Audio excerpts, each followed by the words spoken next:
Hey, we were all born to communicate. Let's do it. Let's share some conversations. Arrow.net, ARROE.net.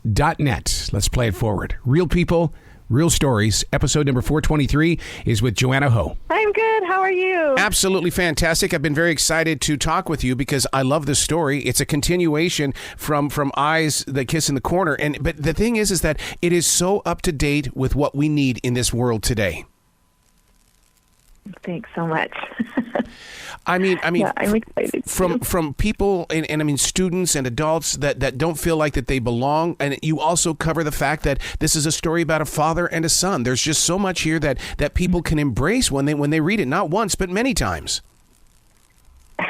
Thanks so much. Yeah, it's really born a lot from my own personal experiences and my own family and experiences that I have with my family members, but also, like you said, it's also born from a desire to tell a story that hopefully generates conversation and increases awareness to different things that are faced by the Asian community. Mm-hmm. Mm-hmm. The illustrations really it speaks out very loudly as well. Yes. I feel so fortunate. So the funny thing about the picture book making process is that the author typically doesn't get to choose the illustrator and often does not communicate with the illustrator throughout the whole creation process. So every time I get to see like the drafts, I just feel so overcome with emotion because Young's illustrations are so stunning. How do you keep yourself as a writer to not become a part of that illustration in the way that you're letting the illustration control the way that you write? Or do you have to be so loyal and dedicated to the story and then you go and get the illustration done? Right. You have to write the story. For me, because I'm an author, not an illustrator, I feel like my job is to perfect the story as it's meant to be told and get the language right.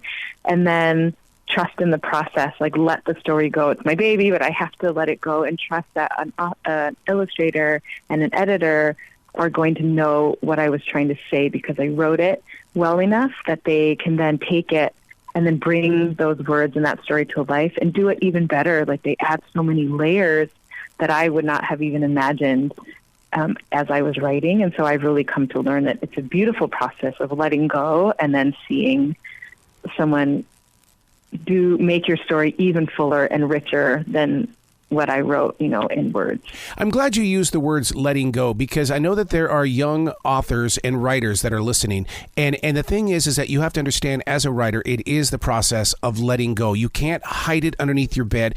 You are writing for other people to read the writing. Absolutely. And I think part of that too is knowing you write with one intention, but people come in with their own life experiences. And so when they read the words and they read your stories, they interpret things through their lenses. And so there's that part of letting go too, is it lands differently for different people and takes on different meanings for different people. You're so right about that because even though it is a story about a young Asian boy, I felt myself inside that storyline because I was the kid that wanted the long hair and wanted to wear the rock and roll shirts. I was the different kid. So, I mean, as an adult, I felt comfort in this book as well. Oh, I love that. And I hope that's part of the intention is that as we have increased representation and people can see themselves in books, we can also see ourselves in books that are not about people who, match our own identities perfectly, that there are some experiences that are universal and some that are very unique. But there are things that bind us, I think, as humans that I think hopefully are shared as we have more inclusive stories for all kids. There's a line, and I hope people will discover what the third party or the third actor in this book is. And I like the spiritual touch or the touch of meditation because you say some things in here that I'm going, oh, she's being mindful.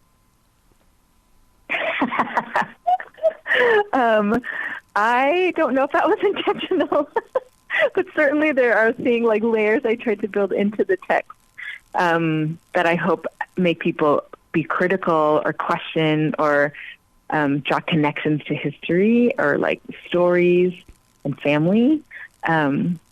the mindfulness aspect is possibly because I work in schools, and so it's just a function of like where our brains are trying to be all the time. And speaking of that school, being a vice principal, I can't imagine what you went through on a daily basis. And I'm excited to find out what's going to be happening with education from this moment forward, because as teachers break free of education, they still have to use that energy somewhere in the community. Where are they going to land? You're writing. Where are other teachers going to find their place of connection? Yeah, that is such a great question. I wish that our system of education was set up better to keep teachers in the classroom, because we really need strong teachers. But as it is, as you said, I mean, teachers are leaving. It's been a really, really hard couple years on top of a really, really hard job. So there is a lot of talent. There's a lot of brilliance, a lot of passion. I'm curious to see what happens too.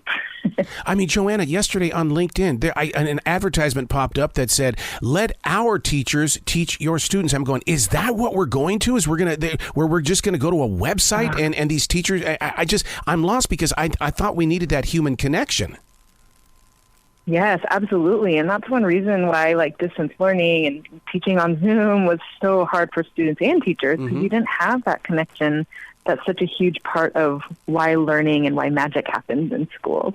I want teachers to read this book, because I know that they probably feel like they're at a place because this book has, like I said, it reaches other areas of the human heart and imagination, and it just and that they'll see that I still do fit in. I love that. I also think that the part that I hope teachers and all people see is that, at the end it says that he reads a brighter future in the stars and will fight to make it reality. And I really think that that's the work of an educator also, is to see the future for their students, but also for themselves and for the systems that we work in, that we fight constantly to make them better. Is there going to be a website? Because students are going to want to know more about this, and they want to have a connection of something that they can go to.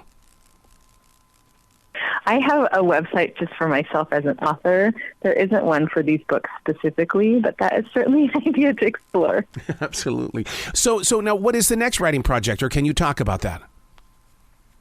Sure. I have a novel coming out, a young adult novel coming out in June.